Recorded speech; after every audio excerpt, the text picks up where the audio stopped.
Iya, sebentar. Terima kasih.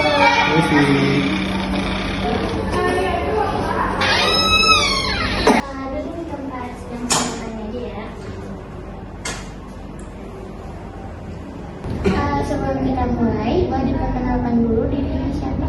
Baik Bu, perkenalkan saya Muhammad Haikal. Ibu bisa manggil saya Haikal aja Bu. Oh, Haikal ya? Iya Bu. Bagaimana perjalanan tadi di jalan sebelum ke sini, Haikal? Lumayan cuaca hari ini lumayan panas ya Bu ya. Lumayan jauh juga kalau dari rumah menuju ke sini Bu. Gitu Bu. Apa yang membuat Haikal jauh-jauh datang ke sini? Tujuan saya ke sini Bu untuk bercerita tentang mendekati ujian akhir semester ini Bu. Apakah Haikal sudah pernah konseling sebelumnya? Kebetulan sekali Bu, saya baru pertama kali ini melakukan konseling. Berarti belum pernah ya? Iya Bu, baru pertama kali ini. Baik, saya akan menjelaskan secara singkat apa itu konseling. Konseling itu seperti yang kita lakukan pada saat ini, di mana saya sebagai konselor dan saudara sebagai konselor, yang mana nantinya kita akan mendiskusikan permasalahan yang akan saudara bahas. Dan pada sesi konseling kali ini diharapkan agar saudara sukarela, terbuka dan berpartisipasi aktif agar konseling kita berjalan dengan baik. Dan juga agar sesi konseling kita tidak berjalan. Sebelumnya saudara tidak perlu khawatir karena pada konseling hanya saudara, saya dan Tuhan yang mengetahuinya. Sebelumnya saya ingin memberitahukan karena keterbatasan waktu, saya hanya punya waktu 1 jam. Apakah saudara bersedia? Sedia. Baik, jika bersedia mungkin karena keterbatasan waktu kita hanya akan membahas satu masalah yang saudara anggap itu berat. Pada sesi konseling, saudara diperbolehkan mengekspresikan perasaan saudara dalam bentuk apapun seperti menangis, marah, kesal, atau apapun itu, tapi tanpa merusak apapun yang ada di dalam ruang ini, termasuk juga saya sebagai konselor. Tadi Haikal bilang kalau Haikal lagi stres sebelum menghadapi ujian. Kira-kira apa yang membuat Haikal merasa stres sebelum ujian?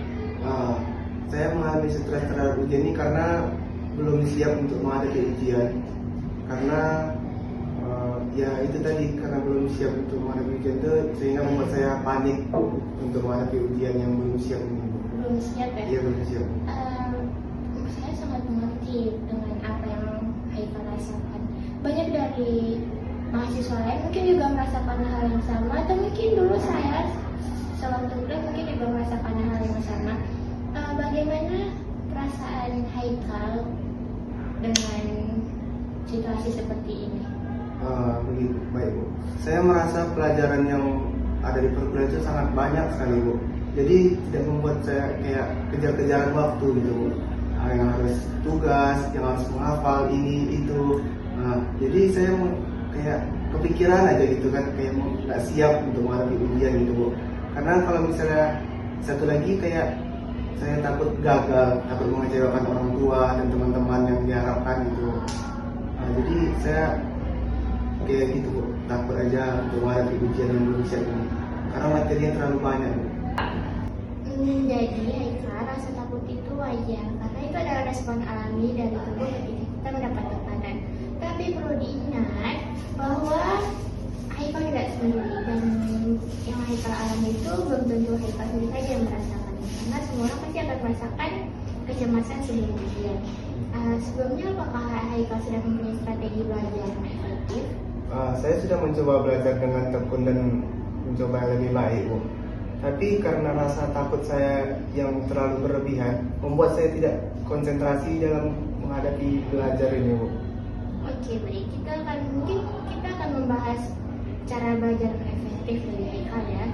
Kira-kira apa yang efektif menurut Haikal? Kalau untuk cara efektif mungkin saya belum memiliki cara yang efektif ya Bu. Oke, mari kita bahas teknik belajar mungkin yang ikut efektif bagi Haikal. Apakah Haikal sudah mempunyai teknik belajar yang terstruktur sebelumnya? Sebelumnya belum ya Bu ya. Karena kalau saya belajar nih sesuka hati saya saja belajar. Sesuka hati ya? Iya Bu. Gitu. Jadi tidak ada yang terstruktur gitu. Mungkin kita akan membahas teknik belajar dari Haikal yang mungkin Haikal bisa coba dengan beberapa cara, seperti mungkin dengan menonton video dari media pembelajaran yang sudah disediakan, atau mungkin dari PPT mungkin yang dikirim pada dosennya biar nggak bosan kan. PPT kan lebih singkat, atau mungkin Haikal bisa mengatur waktu pembelajaran agar lebih efektif. Saya kan sebelumnya belum pernah mencoba teknik belajar yang khusus ya Bu. Mungkin karena dari saran Ibu tadi mungkin kayaknya lebih efektif dengan cara melihat video pembelajaran ya Bu ya. Mungkin saya akan mencoba dengan cara video pembelajaran biar agak lebih santai ke depannya Bu. Sehingga stres yang saya alami berlebih itu mungkin agak berkurang gitu ya Bu ya. Berarti apa yang akan Haikal rencanakan untuk mengatur strategi pembelajaran Haikal ke depannya?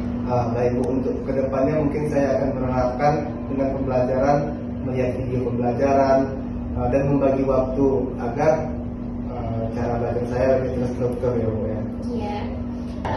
Satu lagi yang perlu diingat, Haikal juga harus menjaga kesehatan seperti berolahraga, makanan yang bergizi juga.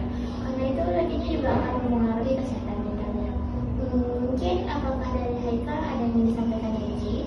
Mungkin itu saja ya Bu yang saya ceritakan Bu. Terima kasih banyak ya Bu, karena saran dan masukan yang Ibu berikan itu sangat membantu saya sekali. Mungkin di kedepannya saya akan mencoba menerapkannya agar stres ini tidak berkelanjutan ya Bu ke depannya. Terima kasih kembali karena sudah mempercayai saya dan bercerita kepada saya. Perlu diingat, Haikal itu juga punya potensi untuk berhasil, dan jangan takut untuk meminta bantuan kepada saya ya. Baik, terima kasih ya Bu. Ya.